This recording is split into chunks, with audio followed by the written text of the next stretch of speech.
What is going on, ladies and gentlemen? Revery here, and it's been a long time since I made a last YouTube video. I think it's been like 4 to 5 months.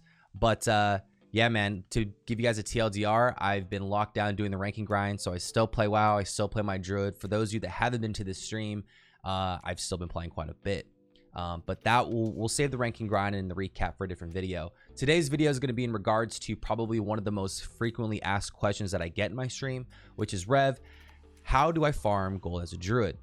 Now, there's 3 main ways that I gold farm. I know there's a lot of content out there surrounding these 3 things, but because I still get asked this question so much, I figured I might as well make content around it. So the main one that I've been doing as of late, since I've been done ranking, is the Maul East solo jump run. This is actually a really fun farm in my opinion, because you kind of have to like try a little bit. There's times for mindless farming, and there's times that I like to just like actually be active in the farm, and it's kind of fun.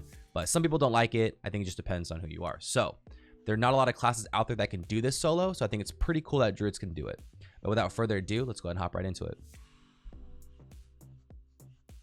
So the spec that I use for this run is the spec that I use 99% of the time I'm playing my Druid, which is the 30-0-21 spec. In the balance tree, I pretty much take all of the damage talents. I do not take Moonkin form. 1, I don't want to have to respec every time I do this, so it saves me 50 to 100 gold right there. And 2, my gear is actually good enough to not need it. I know a lot of the other guides use Moonkin form. I think the armor mitigation just helps them make this run a little bit easier if you do not have the gear. And then obviously down in nature swiftness.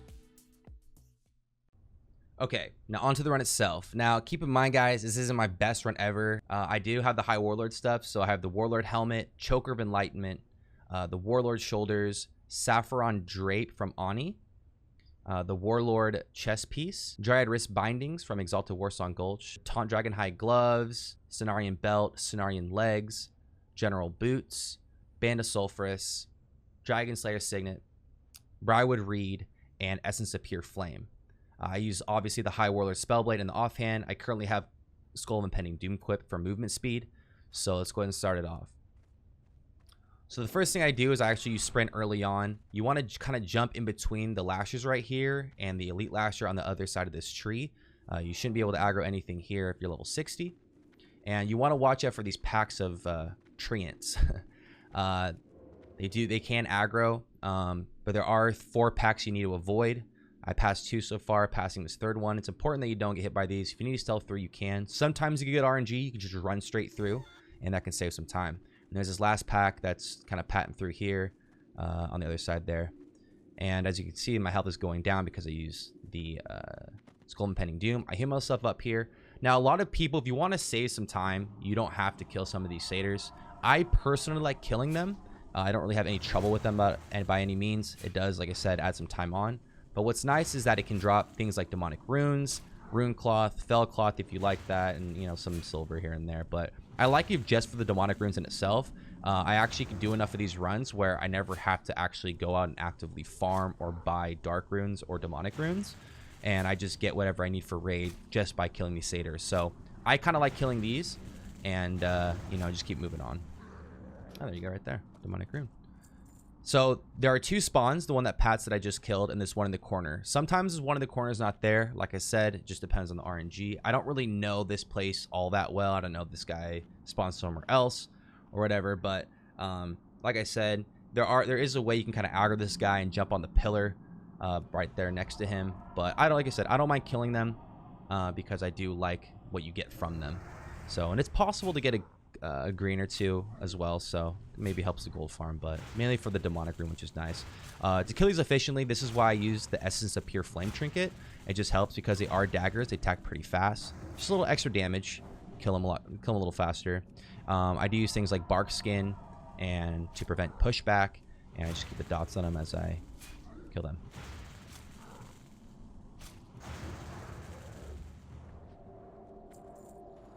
So I know some of the guides actually kill hydro spawn. Yes, it is possible for, you know, you can do it. I personally found out just by doing these runs, it's actually not worth it for me. And here's a couple reasons. A lot of it is the time that you need to take to kill it, especially me being a Meltoran and the RNG of just the posts and stuff. It's actually not that worth it. And it also kind of depends on the essence of water, depending on how much it is on your server. I think on my server, it was like 7 gold. And I actually killed this boss probably like 13, 14 times, and I didn't see a single one drop. So it's actually more efficient, in my opinion, to just skip it and use this time to kill the satyrs instead. Or, you know, maybe do a last run if you know have an alt or something in there. But I like to skip the first boss. I just don't think it's worth the time investment personally. So you make your way up this corridor here, and there is a padding satyr that I don't think it's possible to skip. There are 2 satyrs that you can potentially encounter in this area.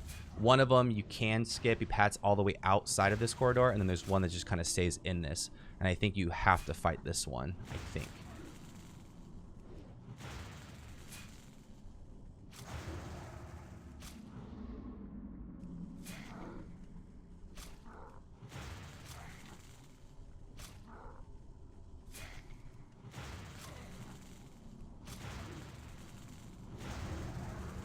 Hey, I got Traveler's Backpack. Let's go. So that was definitely worth. That was a 20 gold mob right there. Huge. Now moving on to the second boss. This is the sacrifice boss. This guy can be real busy sometimes, depending. So it's really important that you do this fight correctly with the mechanics. The pathing is really, really weird, but you know, it makes it possible for you to actually solo it. So as you can see, I did change my trinket to the armor trinket. That little armor actually helps me live if I actually do get hit by a sacrifice, because my gear is to the point where I can actually live, assuming I'm at full health. So I start the fight off with the Starfire, hopefully get a nice crit. Unfortunately, to get one there. Double uptime on the dots. And then you see where I'm lining right behind that pillar there. He passed very weird, so you want to keep peeking out and juggling that. Now, the biggest thing to keep in mind for this fight is avoiding sacrifice. Sacrifice is the move that it just teleports you onto that table right there, and it just chunks your health. Like I said, I'm able to live it just because of my gear. You might be able to live if you had Moonkin form. I'm not totally sure, but you just don't want to risk it. Unfortunately, if you do die, which most people probably will, you will obviously have to run all the way back, run all the way up here. It's just not worth the time investment. You're better off playing it safe, taking the extra couple seconds and making sure you don't get hit. I do use an early innervate, because by the time my cooldown's up for the last boss, I'll have it, which is really, really good. So I use it at like, I think at 70% mana or like 80% mana or something. And I just try to spam as many spells as I can. Now, as you can see, if I have a little bit of time, I try to get a Wrath cast in as much as I can. But I'm still really, really paying attention to the sacrifice cast, making sure I don't get hit. Another thing to note is you can also jump behind the pillar like I did to get your instant cast dots up. Keep in mind that Moonfire does have a longer range than Insect Swarm if you have the talent. But yeah, for the big thing for this one is just don't get hit by sacrifice. He also has another move called Intense Pain, which is just like a Shadow Word Pain. It's just a dot, and it's not really that big of a threat. But like I said, sacrifice is the one you really want to avoid. But try to get Wrath cast in there if you can.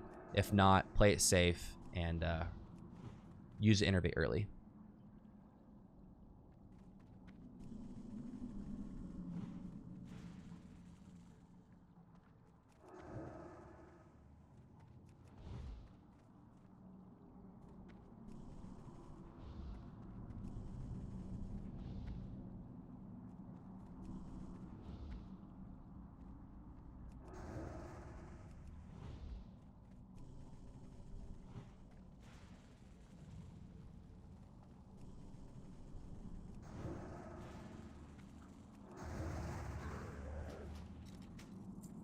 Okay, after you finish this boss, as you can see, I equip my skull for movement speed purposes, and I actually go cap form and stealth because I think it is possible to pull the Aqua boss if he's really, really close to the edge, because he does path there.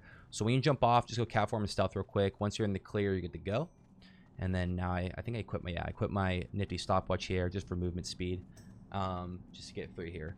So once you kill the second boss, you need to talk to the big old tree bark dude, and he bashes the door down. And you just kind of go back through here, making sure that you avoid the paths at all costs. And so I use just movement speed to kind of speed up my run here. One thing to keep in mind while running through this area, there's actually 2 potential spawn points for the Furor's Compendium. It's the red book that can give you the Quell Sorar item or the class books. I usually don't go for them, hence why I didn't do it in this run. But I do know people who've, you know, obviously checked for them during their runs and have actually gotten the book to drop. So, you know, if you guys want to take the extra time to do that, feel free, but it's not necessarily mandatory.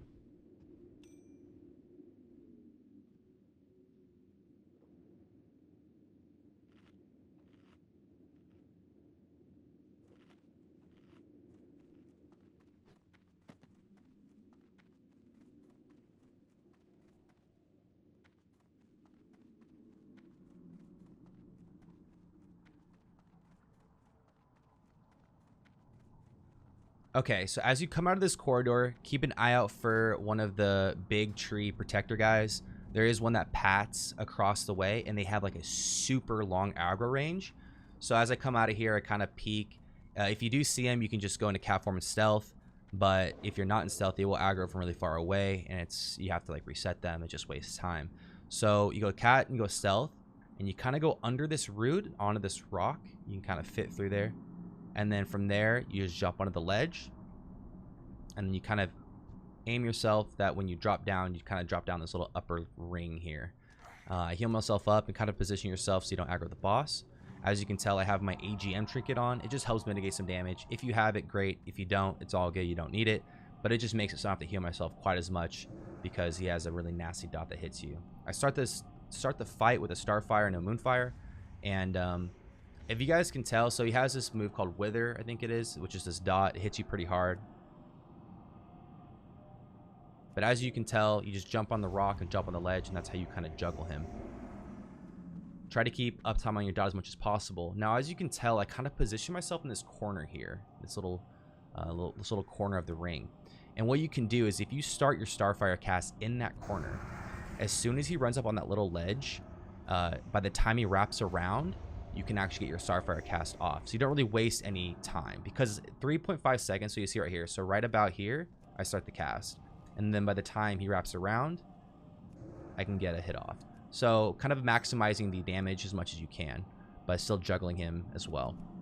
Try to keep uptime on your dots. Wither, there's not really much you can do because it is a disease and it does a lot of damage. So you're just gonna have to heal through as much as you can. He has his other poison cast. It's a cast that drains your mana.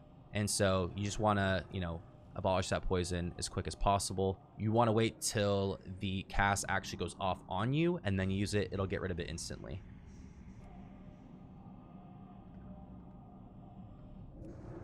So as you can tell, there's about 35 seconds left on my innervate.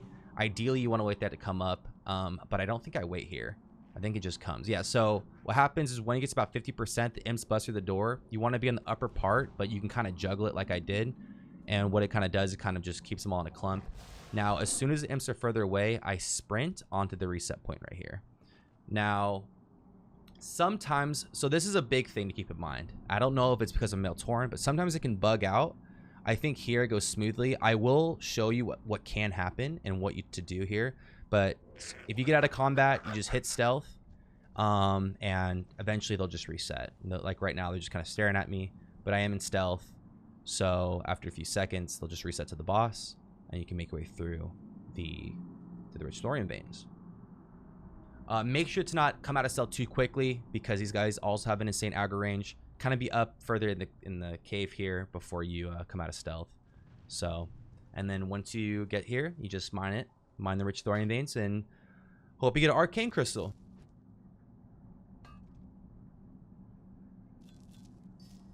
I know you guys saw it, dude. Hey, Traveler's Backpack and an Arcane Crystal, man. How lucky. It was actually a pretty insane run, to be honest with you.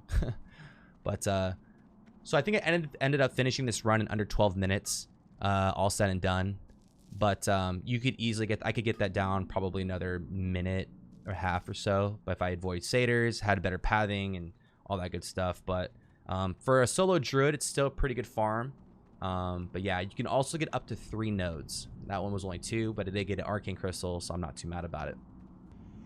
Okay, so there is a possibility of getting this bug. I don't know if it's a bug or if it's because of Mail Torrent in the hitbox. I'm not really sure. But what happens is when the imps come out and you go to the reset spot, if the imps are too close, it will not drop you out of combat. And the imps just sit there, and as soon as you drop, quote unquote, it doesn't let you out of combat, so you can't stealth. So as you can see, so I'll show you guys a way to recover. I use a swiftness potion here because I didn't have the cooldown for my sprint up. I get to the reset spot, and as you can see, I actually put the Gnomish cloaking device on.